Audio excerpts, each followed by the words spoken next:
ગાયત્રી મહિમા. ભારદ્વાજ ઋષિ તો એમ કહે છે કે બ્રહ્મા વગેરે દેવતા પણ ગાયત્રી જપ કરે છે.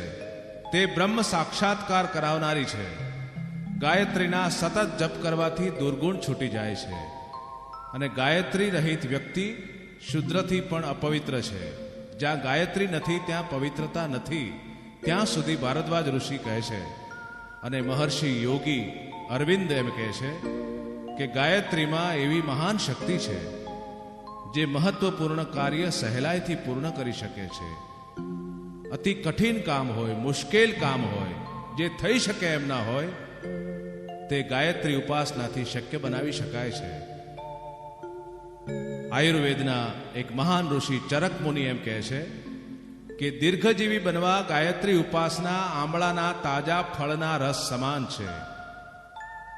તો રામકૃષ્ણ પરમહંસ એમ કહે છે ગાયત્રીના જપ કરવાથી મોટી સિદ્ધિઓ મળી જાય છે.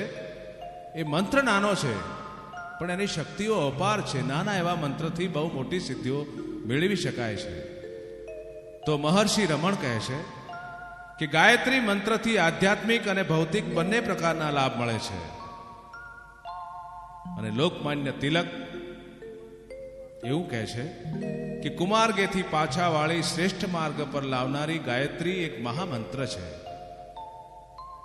અને મહાત્મા ગાંધીએ કહ્યું છે ગાયત્રી મહિમા વર્ણવતા કે ગાયત્રીનો સ્થિર ચિત્તે જપ કરવાથી સેંકડો પ્રશ્નોનું નિવારણ થાય છે.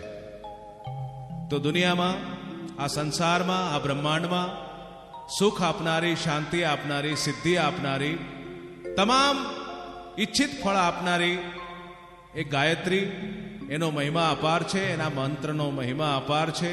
એવી મા ગાયત્રીને અપાર કોટી કોટી પ્રણામ.